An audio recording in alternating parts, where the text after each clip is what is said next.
Hello from London again. This is Hazelle and welcome to Hazellog. Now, Christmas has officially begun in London. Well, let's experience London's Christmas together with me through this video.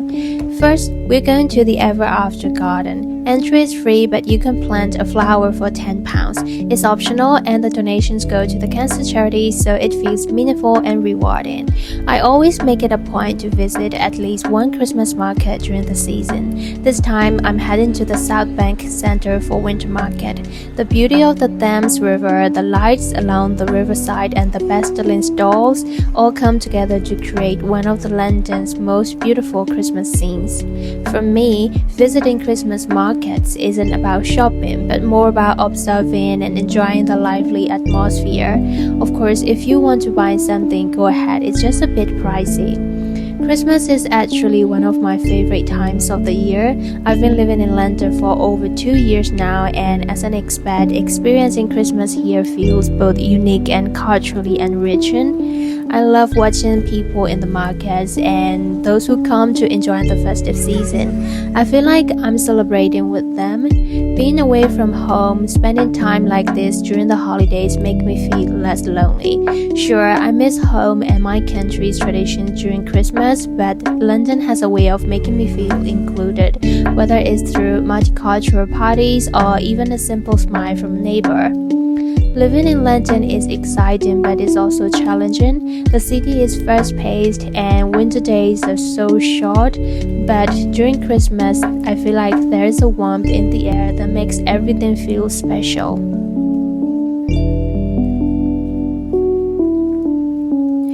Anyway, if there's one must-visit place in London during Christmas, it's Wonderland in Hyde Park.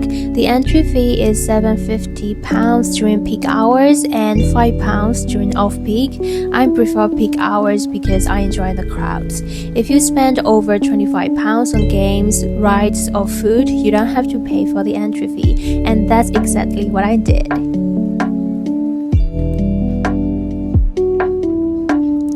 Anyway, I feel like Winter Wonderland is a must-visit spot for both locals and tourists during Christmas. It feels like a giant playground for me. Winter Wonderland isn't just about rides. There are stalls selling handmade items, Christmas things, goods, and of course food. From German sausages to churros and mulled wine and everything, you can find it all here. As an expat, places like this make me feel the true spirit of Christmas in London.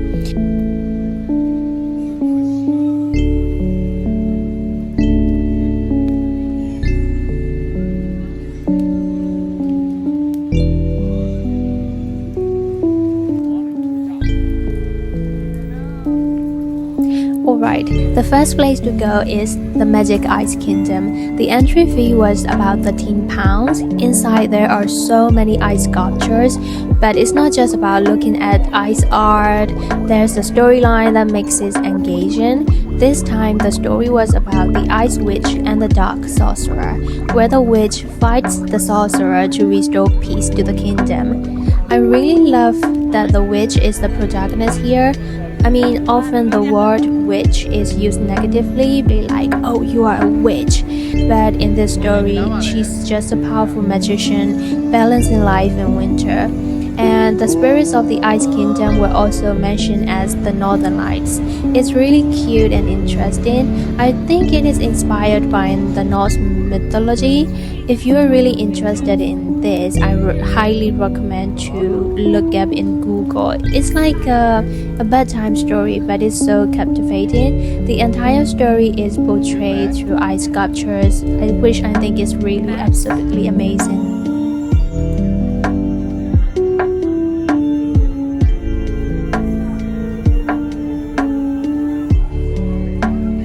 So I've already booked all the tickets for my rides that I planned, but currently there are so many people right now and it's so hard for me to navigate where exactly I'm going. And then when I get to the rides that I want to do, so the queue was really long, so I'm just gonna go to the different place to see what else I can do.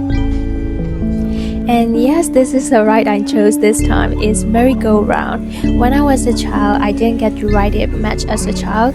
To be honest, when I was a child, I didn't have much time about playgrounds and stuff. It's just my school, or it's just home, or just following parents around, and playgrounds are not a thing for me. So guess what I did today? So I went around 3 times this time. It costs about £5 per ride. I have so much fun, and with every turn I could see like the entire place, all the Christmas lights, all the people looking at you and laughing together, and it felt like, reconnecting with my inner child.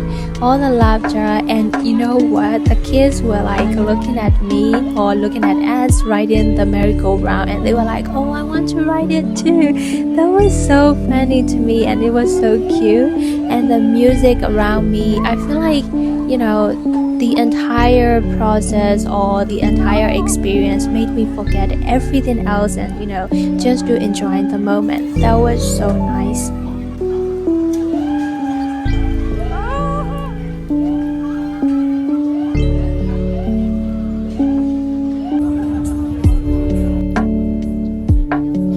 Honestly saying, the rides, the merry-go-round was so fun, and I enjoyed it so much. And after playing for such a long time, I got hungry and went for a snack. I've already pre-ordered a meal deal that is sausage and a drink for about £11.50, I think. So in this cold weather, the warm sausage and bread paired perfectly with this weather, actually.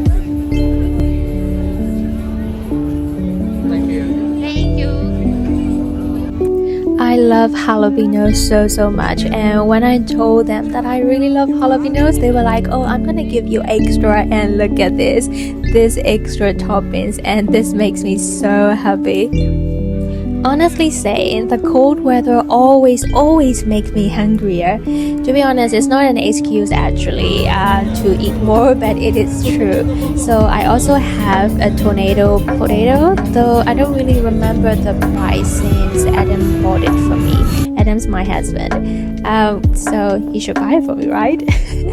So if you forgot to buy any tickets, or if you want to like add on food or rides when you get to the park, you can always buy more if you want. So Adam and I ended up standing and eating because there were no seats. So at this spot, you can request songs or listen to the songs they're singing, and we dance along to the music. And guess what? The people around us, they were like clapping us and they're cheering for us, and they even joined in, and like we all danced together. And I feel like this is so fun, and like making it such a really great experience. And the next up was the Haunted Mansion. I paid £7 for my own scare. To be honest, I really like, going to the Haunted Mansion, haunted house, like anything haunted really. It's because I really enjoy going there. But if you ask me if I am scared, I will always say no, because obviously, they're not real and nothing is scary. But honestly, I'm really scared. I don't know, it's like a kind of thrill sickness. Before entering, I was so excited, to be honest. Like, I was so happy. I was jumping around in the really long queue. I was like, really happy. The queue was quite long, but the ride itself was short. If you are like me, who enjoys screaming for no reason at all, just go on any haunted mansion ride. It's not real, but it's still fun to get scared, you know what I mean? You can literally see me screaming here, like at everything. And Adam's beside me, just sitting like a statue, like it doesn't affect him or like anything. But here I am, screaming at every single thing. Please excuse all my screaming and enjoying the video.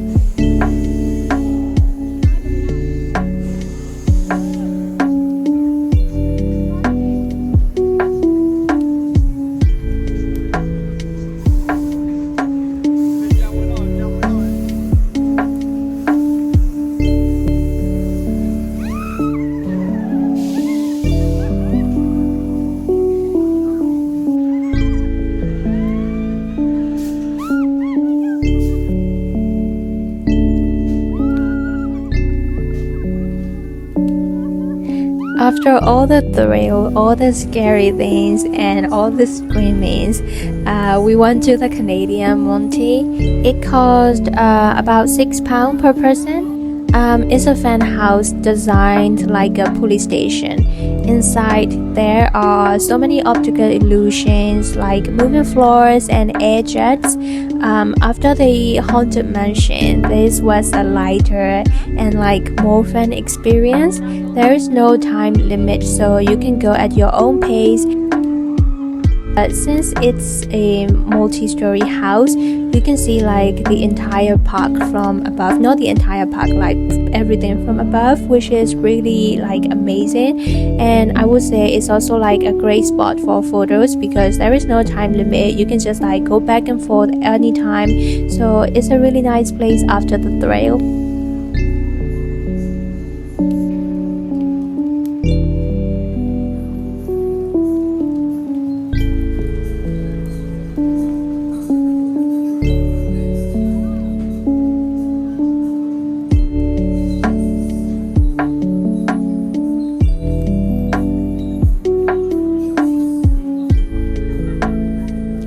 So this is the last one from our pre-purchase ride tickets, and so we kind of like took a break after this and we ate some more foods and kind of like prepare for our final ride of the day.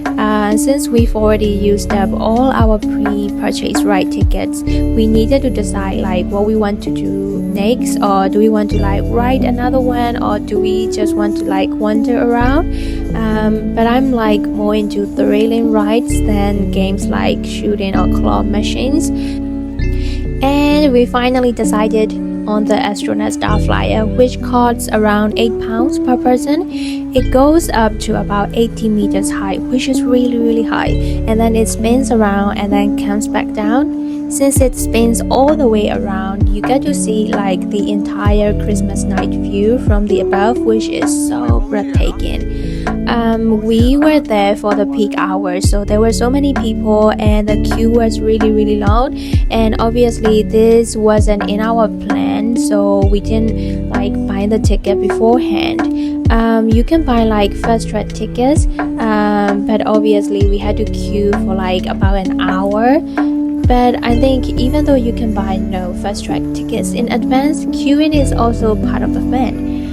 The view from the top was stunning, but I didn't know I was really scared of height, and when I got to the top I was really scared, like too scared to take any photos. But I really enjoyed the experience though, and I promised to take more photos next time. So today we spent around £70-ish at Wonderland.